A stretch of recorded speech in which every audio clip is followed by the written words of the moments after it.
સલામ. ગુલજારભાઈ મારી વાત કરી બહુ ઉપકાર કરી. શુક્રવાર શનિવાર આ વખતે મને શુક્રવારમાં પણ ચાન્સ મળ્યો તો શુક્રવારથી અહીંયા જ છું. હજી ઇન્શાલ્લાહ આવતીકાલ સુધી અહીંયા જ છું. છેલ્લા લગભગ આ 7મો 8મો મારો શનિ રવિવાર છે. જે કોન્સ્ટેબલની પરીક્ષા 15 જૂને આવવાની છે એની તૈયારી અત્યારે સંકુલમાં અમે કરી રહ્યા છીએ. એટલે માશાલ્લાહ અત્યારે 12-15 છોકરાઓ જે આવે છે અને ખૂબ જ સારી રીતે મહેનત કરે છે. ગઈકાલે તો અમે રાત્રે પણ આ સમયે રાતના 12 વાગ્યા સુધી છોકરાઓના ક્લાસ ચાલુ હતા. તો માશાલ્લાહ છોકરાઓની પણ ખૂબ જ એગ્રેસિવલી કામ કરે છે. અને જો છોકરાઓ એટલી સારી રીતે કામ કરતા હોય તો મારી ફરજ બને છે કે હું પણ જો અહીંયા છું તો મારો પૂરેપૂરો એ લોકો લાભ લે. તો રાજકોટથી સ્પેશિયલ હું આવું છું અને મારું એક જ એમ છે કે આપણા સમાજના લોકો આપણા જે સામાજિક બીજી જગ્યાએ જે મહત્ત્વના હોદ્દાઓ છે એની ઉપર હોવા જોઈએ. અમારો એક જ ફંડા છે કે જો હું કોઈ સરકારી કર્મચારી સરકારી કચેરીમાં જઈને સલામ કરું તો મને સલામનો જવાબ મળવો જોઈએ. બરાબર? અત્યારે આ નથી. આપણે હકીકત સ્વીકારવી જોઈએ કે અત્યારે આ નથી થતું. અત્યારે કોઈ પણ સરકારી કચેરીઓની અંદર આપણે જઈએ છીએ તો નથી હોતું. આપણી માંડ એકાદ બે વ્યક્તિ આપણને એવા મળે છે એ હજારોની સંખ્યામાં. 12,000ની પોલીસની ભરતી છે અને અમારી મુહિમ એવી છે કે મુસ્લિમોની વસ્તી ભારત દેશની અંદર 17% છે. તો 12,000ની જો ભરતી હોય તો એટલીસ્ટ 1,1200 જેવા મુસ્લિમ લોકો તો હોવા જોઈએ. પણ એની સામે એટલી બધી નથી હોતી. પણ અમે મુહિમ ઇન્શાલ્લાહ સ્ટાર્ટ કરી છે અને ઇન્શાલ્લાહ અમને સારો સપોર્ટ મળશે.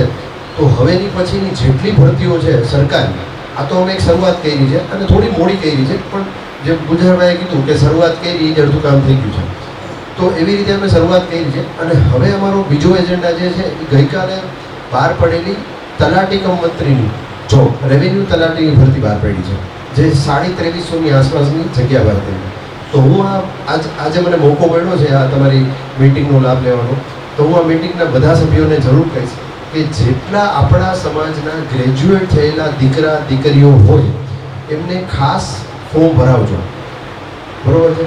અને આગળનું ઇન્શાલ્લાહ અમે પ્લાનિંગ કરીએ છીએ કે એ તલાટી મંત્રીની ભરતીની પણ તૈયારી અમે ઇન્શાલ્લાહ કરાવશું અહીંયા. બરાબર? એવી અમારી પૂરી તૈયારી છે. અને માશાલ્લાહ એટલું હું તો દાદા બાપુને તો મળતો રહેતો હતો પહેલાં, પણ સંકુલમાં જવાનો લાભ મને નહોતો મળ્યો. થેન્ક્સ ટુ કુરેશી સાહેબ કે મને સંકુલનો પણ લાભ મળ્યો છે. પહેલી નજરે જ્યારે મેં સંકુલની અંદર પગ મૂક્યો મારો પહેલો શબ્દ માશાલ્લાહ હતો કે મેં મુસ્લિમનો કોઈ આવો દાયરો જોયો નથી.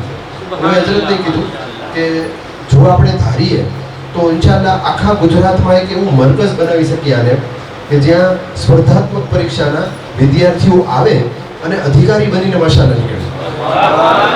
તો આ મુહિમ અમારી છે. અને આજે જો મને મોકો મળ્યો છે તો હું જસ્ટ આટલું જ કહીશ તમને લોકોને કે જેટલા આપણા સમાજના વિદ્યાર્થીઓ છે એ લોકોને શરૂઆતથી કોશિશ કરાવો. જે અત્યારે 12 પાસ થઈ ગયા છે એમને પણ મોકલો, એમને પણ તૈયારીનો ભાગ કરાવો.